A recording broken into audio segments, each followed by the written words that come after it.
अमेरिकेकडून इराणचं लष्करी तळ असलेल्या खर्क आयलंडवर हल्ला करण्यात आलाय। अमेरिकेचे अध्यक्ष डोनाल्ड ट्रम्प यांनी ही माहिती दिली। 15 दिवसांच्या युद्धातील सर्वात मोठा बॉम्ब वर्षाव असं वर्णन त्यांनी केलं। खर्कवरच्या तेल प्रकल्पांवर मात्र हल्ला केला नाही असं ट्रम्प यांनी म्हटलंय।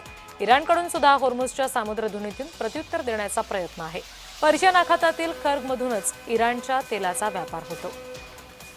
हे खर्क बेट नेमकं कसं आहे बघूया।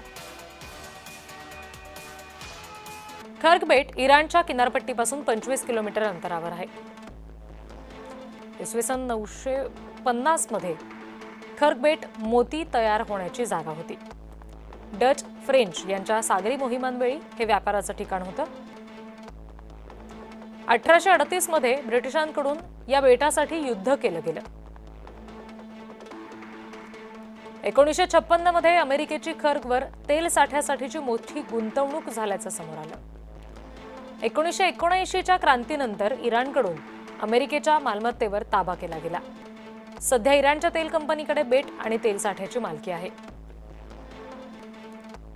आणि इराणचा 90% तेल साठा खर्क बेटावर आहे।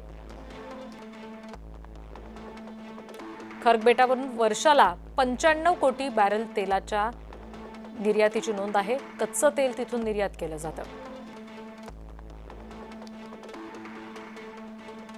खर्क बेट जे आहे ते स्ट्रॅटेजिकली खूप महत्वाचं आहे, कारण त्या ठिकाणी म्हणजे मागच्या 15 दिवसापासून स्ट्रेट ऑफ होर्मुझ त्याचबरोबर पश्चिम आशियामधल्या संघर्षाच्या परिस्थितीमुळे अरब राष्ट्रांचे जे क्रूड ऑइल आहे ते त्या ठिकाणी एक्सपोर्ट त्या ठिकाणी होत नाही, मोठ्या प्रमाणामध्ये त्याला अडथळा त्या ठिकाणी आलेला आहे। पण इराणचं मात्र मागच्या 15 दिवसामध्ये एकदम रेग्युलरली सगळा सप्लाय किंवा एक्सपोर्ट त्या ठिकाणी सुरू आहे आणि त्यामधला एक महत्वाचा जो प्लेअर आहे तो म्हणजे चायना।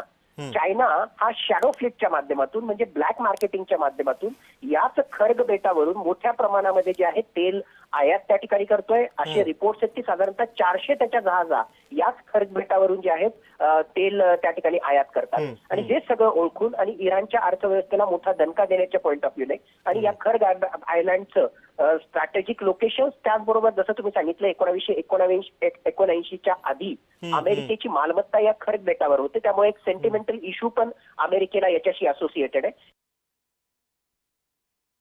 तर या खर्क बेटाचं नेमकं महत्व काय आहे ते आपण आता बघूयात। इराणचं कच्च्या तेलाच्या निर्यातीचं सर्वात मोठं केंद्र म्हणजे खर्क बेट आहे। दररोज 70 लाख बॅरल पर्यंत तेल जहाजांमध्ये भरण्याची क्षमता इथे आहे।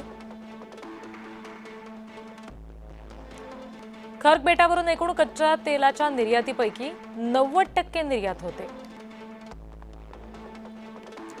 खर्क बेटावरून वर्षाला 95 कोटी बॅरल कच्च्या तेलाची निर्यात केली जाते। मुख्य म्हणजे इराणच्या लष्कराला मिळणारा मोठा निधी याच बेटावरून होणाऱ्या व्यापारामधून मिळतो। असं या खर्क बेटाचं महत्व आहे।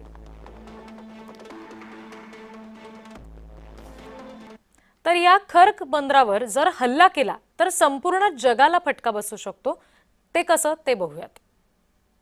तेल पुरवठा बंद झाला तर जगभरातील तेलाच्या किमती भडकतील।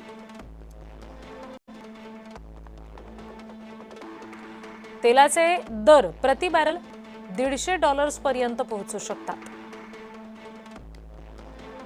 आशिया आणि युरोपातील देशांमध्ये गंभीर परिणामांची शक्यता आहे।